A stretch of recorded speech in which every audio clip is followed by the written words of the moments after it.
Vadachennai MKB நகரில் லட்சிய ஜனநாயக கட்சியின் ஆட்டோ தொழிற்சங்கம் இன்று தொடங்கப்பட்டது.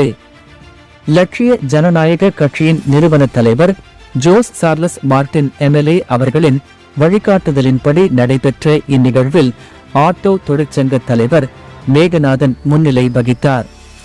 தொழிற்சங்க ஒருங்கிணைப்பாளரும் மாநில முதன்மை அமைப்பு செயலாளருமான ஜெயகாந்த் தலைமை தாங்கினார். வடசென்னை மேற்கு மாவட்ட செயலாளர் சதீஷ் வரவேற்புரையாற்றினார். லட்சிய ஜனநாயக கட்சியின் மாநில பொதுச் செயலாளர் நெல்லை ஜீவா ஆட்டோ தொழிற்சங்கத்தை திறந்து வைத்தார். இந்நிகழ்வில் மாநில துணை பொதுச் செயலாளர் கோவிந்தராஜ், முத்து, முதன்மை அமைப்பு செயலாளர் தா வில்லியம் அலெக்சாண்டர், மாநில கொள்கை பரப்பு செயலாளர் எல்எஸ் பிரபுராஜா உள்ளிட்ட மாநில, மாவட்ட, ஒன்றிய மற்றும் நகர பொறுப்பாளர்கள் மற்றும் கட்சி நிர்வாகிகள் பெருந்திரளாக கலந்து கொண்டனர். ஜனநாயக கட்சியினுடைய நிறுவனரும் தலைவருமான பாண்டிச்சேரி காமராஜர் நகர் தொகுதியினுடைய சட்டமன்ற உறுப்பினர் கடந்த தேர்தலிலே காமராஜர் நகர் தொகுதியில் தேர்ந்தெடுக்கப்பட்டு அதன் பின்பு மே 31 தமிழகத்தில் நெல்லை ஜீவாவாகிய என்னை பொதுச் செயலாளராக அறிவித்து கடந்த 80 நாட்களுக்குள் 8 லட்சம் உறுப்பினர்களை நாங்கள் எங்களது இணையதளம் வாயிலாக இணைத்துள்ளோம். தொடர்ந்து கிட்டத்தட்ட மாநில மாவட்டங்கள் எல்லாம் சுற்றுப்பயணம் செய்து 29 மாவட்டங்களிலே ஆய்வு செய்து அங்குள்ள களத்தில் இருக்கக்கூடிய அனைத்து பொறுப்பாளர்களையும் கள நிலவரப்படி அங்குள்ள கட்டமைப்பை விரிவாக்கம் செய்வதற்காக கிட்டத்தட்ட 500க்கும் மேற்பட்ட பொறுப்பாளர்களை நாங்கள் நியமனம் செய்துள்ளோம்.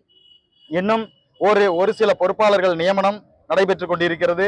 அடுத்த சுற்றுப்பயணத்திற்குள்ளாக தமிழகம் முழுவதும் எங்களது முக்கிய பொறுப்பாளர்கள், மாநில மாவட்ட பொறுப்பாளர்கள் நியமனம் இன்னும் ஓரிரு வாரங்களில் நாங்கள் நிறைவு செய்வோம். இதனைத் தொடர்ந்து திருச்சியை மையப்படுத்தி கூடிய விரைவிலே எங்களது தலைவர் தலைமையில் மிகப்பெரிய பிரம்மாண்டமான ஒரு மாநாடு நடைபெற உள்ளது. அந்த மாநாட்டில் எங்களது உள்ளாட்சி தேர்தல் குறித்த நிலைப்பாடுகளை எங்கள் தலைவர் உங்கள் மத்தியிலே விரிவாக எடுத்துரைப்பார் என்பதை தெரியப்படுத்திக் கொள்கிறேன்.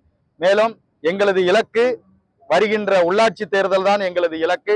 தமிழகம் முழுவதும் நாங்கள் தனித்து போட்டியிடக்கூடிய அளவிலே எங்களது மாவட்டத்தில் இருக்கக்கூடிய பொறுப்பாளர்களாக இருக்கட்டும், மாநில பொறுப்பாளர்களாக இருக்கட்டும், தனித்து களம் காணக்கூடிய அளவில் நாங்கள் களத்தை சந்திப்பதற்கு தயார்படுத்திக் கொண்டிருக்கிறோம் என்பது இந்த நேரத்தில் உங்கள் மத்தியில் சொல்லிக்கொள்ள நான் கடமைப்பட்டுள்ளேன். 8 லட்சம் உறுப்பினர்கள் இதுவரை இணைஞ்சிருக்காங்க. இந்த 80 நாள்ல கிட்டத்தட்ட 7 லட்சத்துக்கும் மேற்பட்ட உறுப்பினர்கள். இன்னைக்கு நிலைமை என்னன்னு தெரியல, 8 லட்சம் தாண்டிருச்சுன்னு சொன்னாங்க. 8 லட்சம் உறுப்பினர்கள் சேர்ந்திருக்காங்க. 500க்கும் மேற்பட்ட பொறுப்பாளர்கள், முக்கிய பொறுப்பாளர்கள் நியமனம் செய்திருக்கிறோம். தமிழகத்துல பாத்தீங்கன்னா முக்கியமான ஒண்ணு பாத்தீங்கன்னா போதை கலாச்சாரம் பெருகிடுச்சு. ஃபர்ஸ்ட் எல்லாம் பாத்தீங்கன்னா போதையில சிஸ்டர் அடிச்சுக்குவாங்க. இன்னைக்கு பள்ளி மாணவர்கள் பாத்தீங்கன்னா கொலை செய்யப்படக்கூடிய சூழ்நிலை என்பது எல்ஜேகே இதை என்ன அவங்க சந்திக்கிறாங்களா, போய் பார்க்க போறாங்களா? ஒரு திருவத்தூர்ல தனுஷ் ஒரு மாணவன் கொல்லப்பட்டிருக்கான். அதுக்கப்புறம் கோயம்புத்தூர்ல ஒரு கல்லூரி மாணவன் போதைப் பொருள் விற்பனையை சொல்லி கொடுத்ததுக்காண்டி அவன் கொல்லப்பட்டிருக்கான். எப்படி பாக்குறீங்க நீங்க? அவங்க குடும்பத்தாரை போய் சந்திச்சு இல்ல, எங்களுடைய தலைவர் பல நல்ல நல்ல திட்டங்களை இங்க கொண்டு வரணும் அப்படிங்கிறது தான் நோக்கம்.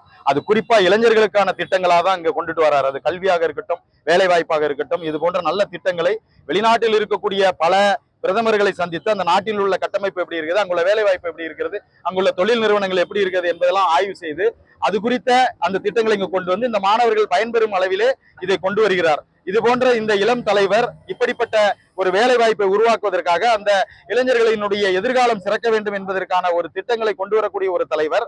இந்த போதை கலாச்சாரம், இந்த மதுபானத்திற்கு அடிமையாக இருக்கக்கூடிய இந்த இளைஞர்களுக்கு தொடர்ந்து அவருடைய பத்திரிகை பேட்டியாக இருக்கட்டும் அல்லது எந்த பொது மேடையாக இருக்கட்டும், அனைத்து இடங்களிலும் இந்த இளைஞர்களுக்கு தொடர்ந்து வலியுறுத்தி இருக்கிறார். இந்த போதை என்பதை அரசாங்கமோ இல்ல இருக்கக்கூடிய காவல் துறை சார்ந்தவர்களோ உடனடியாக இதை தடுத்து நிறுத்த முடியாது. சட்டம் கடுமையாக்கப்பட வேண்டும். இந்த போதை கலாச்சாரத்தில் இருக்கக்கூடிய பள்ளி மாணவர்களுக்கு ஆசிரியர்களா இன்னைக்கு தண்டனை கொடுக்க முடியல. அப்படியே தண்டனை கொடுத்தாங்கன்னா சாதி ரீதியான ஒரு போக்கை இங்க கொண்டு வந்துருந்தாங்க. சாதியை சொல்லி இவன் சாதியை சொல்லி பேசினா அந்த ஆசிரியர் சாதி ரீதியாக என்னை தாக்கப்பட்டார் அப்படின்ற மாதிரி கொண்டு வந்துருந்தாங்க. எதை தொட்டாலும் பிரச்சனை, யாரும் யாரையும் இன்னைக்கு கண்டிஷன் பண்ண முடியாத நிலைமைக்கு தான் இன்னைக்கு தமிழ்நாடு இருக்கிறது. சட்டம் கடுமையாக்கப்பட வேண்டும். காவல்துறை அதிகாரிகள் கையில் இன்னும் சட்டம் வலுவாக கொட வேண்டும். இதை இந்த புதிய ஆட்சியாளராக வந்திருக்கக்கூடிய மாண்புமிகு முதல்வர் விஜய் அவர்கள் இந்த காவல்துறைக்கு இன்னும் அதிகமான அதிகாரத்தை கொடுத்தால்தான் இந்த பள்ளி மாணவர்களா இருக்கட்டும், இல்ல இந்த போதை விற்கக்கூடியவர்களா இருக்கட்டும், அதை கடுமையான நடவடிக்கையோடு அதை ஒட்டுமொத்தமாக தடுத்து நிறுத்த முடியும் என்பது எங்களுடைய தலைவருடைய வேண்டுகோள். கடந்த வாரம் கூட அங்க அமைச்சர் பெருமக்களை சந்தித்தார்கள். சந்தித்த போது கூட இந்த போதை கலாச்சாரத்தை பத்தி மிக வலிமையாக இதை கண்டிக்கப்பட வேண்டும் என்ற நோக்கத்தோடு மனு கொடுத்துள்ளார்கள். ஆகவே போதை என்பது அறவே ஒழிக்கப்பட வேண்டும் என்பதுதான் லட்சிய ஜனநாயக கட்சியினுடைய முழுக்க நோக்கம். தமிழகத்துல இருக்கிற சட்டமன்ற உறுப்பினர்களுக்கு வாகனங்கள் வழங்கப்படுது, அதை நீங்க எப்படி பாக்குறீங்க? ஆனா அவங்க கொடுத்த வாக்குறுதிக்கு தேவையான நிதி இல்ல அப்படின்னு சொல்ற தமிழக அரசு சட்டமன்ற உறுப்பினர்களுக்கு வாகனம் வழங்குறதுக்கு மட்டும் நிதி ஒதுக்கப்பட்டிருக்குது. அதுல ஒருத்தர் இனோவா கார் வேற கேட்டிருக்காரு. வாகனங்கள் இன்னைக்கு இருக்கக்கூடிய ஒரு ஒன்றிய செயலர், நகர செயலாளர் கூட வாகனம் வச்சிருக்காங்க. அதாவது தாவேகா அரசாங்கம் இன்னைக்கு அவங்க வாகனம் கொடுத்தது யாருக்கு கொடுத்திருக்காங்கன்னா முழுக்க அவங்க கட்சிக்காரங்களுக்கு கொடுக்கறதுக்காக தான் இது ஒரு திட்டமா கொண்டு வந்திருக்காங்களே தவிர அவங்க கட்சிக்காரங்களுக்கு தான் வாகனம் இல்லை. அவங்க கட்சிக்காரங்கள் இளைஞர்கள் சட்டமன்ற உறுப்பினர் தேர்ந்தெடுக்கப்பட்டிருக்காங்க, அவங்களுக்கு வாகனம் இல்லை. ஆக இதை எப்படி கொண்டு வர்றது? அதை இன்னொரு கட்சியில உள்ளவரை வச்சு கேள்வி கேட்க வச்சு உடனே இந்த வாகனத்தை கொடுத்திருக்காங்க. எந்த சட்டமன்ற உறுப்பினர் வாகனம் இல்லாம இருக்காங்க? எந்த சட்டமன்ற உறுப்பினர் இன்னைக்கு சம்பளம் என்ன? அவங்களுடைய அசிஸ்டன்ட், அவங்க செக்ரட்டரி, அவங்களுக்கு இன்னைக்கு சம்பளம் என்ன? கிட்டத்தட்ட 2.25 லட்சம் வருதுன்னு நினைக்கிறேன் ஒரு மாசத்துக்கு. இவங்களுக்கு எல்லாம் சேர்ந்து கிட்டத்தட்ட 2.25 லட்சம் ரூபாய் இன்னைக்கு ஒரு தமிழக அரசு கொடுக்குது. சட்டமன்ற மக்களால் தேர்ந்தெடுக்கக்கூடிய சட்டமன்ற உறுப்பினர்கள் சம்பளம் கொடுக்கறது தப்புன்னு லட்சிய ஜனநாயக கட்சி சொல்லுது. ஏன் இது சம்பளம்? அவங்க ஜனநாயக முறைப்படி தேர்ந்தெடுக்கப்படுறாங்க, மக்கள் பணி செய்ய வராங்க. இவங்களுக்கு எதுக்கு சம்பளம் வாங்கிட்டு வேலை செய்வதற்கான இது வேலை செய்யக்கூடிய இடம் கிடையாது, மக்கள் பணி செய்யக்கூடிய இடம். அவங்களுக்கு வாகனம் கொடுத்தது லட்சிய ஜனநாயக கட்சி இதை தாவேகா அரசாங்கம் அவங்களுடைய கட்சியில் இருக்கக்கூடிய எம்எல்ஏ, அது என்ன புதியதாக தேர்ந்தெடுக்கப்பட்ட முதல் முறை எம்எல்ஏக்களுக்கு வாகனம் கொடுக்க எல்லாத்தையும் ஒண்ணு கொடுத்துட்டு போக வேண்டியதான். அது என்ன புதிதாக தேர்ந்தெடுக்கப்பட்டவர்களுக்கு பணக்காரங்களுக்கு வாகனம் இல்லைன்னு சொல்ல வேண்டியதானே? அப்போ இது என்ன ஒரு வரைமுறை என்பது முழுக்க லட்சிய ஜனநாயக கட்சியின் சார்பாக இதை வன்மையாக இது தேவையில்லாத ஒரு இது கொடுத்திருக்காங்க. தேவையில்லாத இந்த போக்கு அப்படிங்கிறத நாங்க பாக்குறோம். வாகனங்கள் கொடுத்ததை விட இந்த வாகனத்தை கொடுக்க இந்த நிதியை மக்களுக்கு தேவையான மிகப்பெரிய ஏதாவது ஒரு தொகையை அந்த பகுதிகளுக்கு செலவு பண்ணலாம் அப்படிங்கிறது லட்சிய ஜனநாயக கட்சியினுடைய பார்வை. நிதி இல்லைன்னு சொல்றாங்க.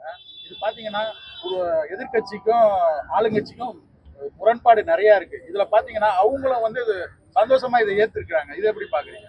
இல்ல நிதி இல்லைன்னு சொல்றது முழுக்க தப்புங்க. 20,000 கோடி கிட்டத்தட்ட வாங்கிட்டாருன்னு நினைக்கிறேன். இதுக்குள்ளார 20,000 கோடி வாங்குற மாதிரி நான் நினைக்கிறேன், பத்திரிகையில படிச்ச ஞாபகம் இருக்குது. அப்ப இவ்வளவு பெரிய நிதி வந்திருக்கதான் செய்யுது.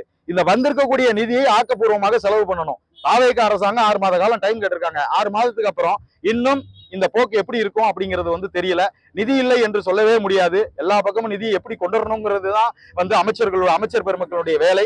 அந்த நிதியை எப்படி உருவாக்குறது, எங்க இருந்து கொண்டு வரது, மத்திய அரசாங்கத்தினுடைய இணக்கமாக இருந்து எப்படி அந்த நிதியை வாங்கணும் அப்படிங்கிறது தான் லட்சிய ஜனநாயக கட்சியினுடைய வேண்டுகோளாக நாங்க வைக்கிறோம். நிதி இல்லைன்னு சொல்லிட்டு மக்களை பாதிக்கப்பட செய்யக்கூடாது.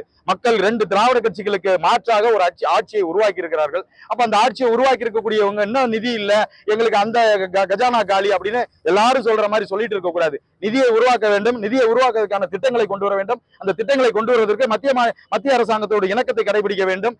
அந்த நிதியை வாங்குவதற்கு என்ன திட்டங்கள் இருக்கோ அதை செய்ய வேண்டும். அதை செய்வார்களா என்பது போக தான் தெரியும். லட்சிய ஜனநாயக கட்சியின் கொள்கைகள் என்ன? பாத்தீங்கன்னா ஒருத்தவங்க திராவிடம் அண்ணா அவங்க வழியில வராங்க, ஒவ்வொருத்தரும் ஒரு வழியில வராங்க. லட்சிய ஜனநாயக கட்சியினுடைய ஒரே ஒரு கொள்கை சொல்லல செயல். நாங்க எதுவும் சொல்லிக்கிட்டே இருக்க மாட்டோம், செயல் திட்டத்தை கொண்டு வருவோம். குறிப்பா இப்ப சொன்னா பாண்டிச்சேரி சிங்கப்பூராக மாத்துவோம் இருக்காரு. அதை சொல்லிதான் வாக்கு கேட்டாரு. அதை நிறைவேற்றுவதற்கான அனைத்து அங்க இருந்து வந்திருக்கக்கூடிய கமிட்டி பாத்துட்டு இருக்காங்க, ஆய்வு பண்ணிட்டு இருக்காங்க. இதை எப்படி சிங்கப்பூராக மாற்ற வேண்டும் என்ற ஒரு திட்டத்தை கொண்டு வந்துட்டு இருக்காங்க. அதுதான் எங்களுடைய சொல்லல்ல செயல் என்பது தாரக மந்திரம். அடுத்து எங்களுடைய ஒரு கொள்கை அப்படின்னா முதல் கொள்கை, முக்கிய கொள்கையாக தனி மனித வளர்ச்சியே தேசத்தின் வளர்ச்சி. ஒரு தேசம் வளர வேண்டும் என்றால் ஒரு தனி மனிதன் வளர வேண்டும். அந்த தனி மனிதனுடைய வளர்ச்சி தான் என்று ஒரு தேசத்தின் வளர்ச்சியாக இருக்க வேண்டும். தனி மனித வளர்ச்சி அப்படின்னு சொன்னாலே ஒட்டுமொத்த திட்ட எல்லா கொள்கையும் அதுக்குள்ள அடங்கிரும். இன்னைக்கு சொல்ல போனீங்கன்னா கொள்கை என்பதை சொல்றதை விட இந்த மக்களுக்கு என்ன வேணும், அந்த திட்டங்களை எப்படி கொண்டு வர வேண்டும், அதை எப்படி நிறைவேற்றப்பட வேண்டும் அப்படிங்கிறதுக்கான தலைவன் தான் எங்கள் தலைவர் ஜேசிஎம் அவர்கள் அதை நோக்கி போயிட்டு இருக்காரு. கொள்கையை தாண்டி இன்னைக்கு என்ன கொள்கையில் இருக்காங்க, தாவேகா ஆட்சிக்கு என்ன கொள்கை ரீதியாக இன்னைக்கு கம்யூனிஸ்ட் போய் சப்போர்ட் பண்ணாங்க, காங்கிரஸ் எந்த முறையில் அவங்களுக்கு ஆதரவு கொடுத்தாங்க, அவங்க விசிகா என்ன கொள்கையோட இருந்தாங்க, என்ன கொள்கை ரீதியாக இன்னைக்கு ஆதரவு கொடுத்திருக்காங்க. அந்த கொள்கையின் மீது மிகப்பெரிய நம்பிக்கை எங்களுக்கு கிடையாது. சொல்லல செயல் தான். நாங்க சொல்ல மாட்டோம். அனைத்து திட்டங்களும் மக்களுக்கான திட்டங்களை எங்க தலைவர் கொண்டு வருவாரு.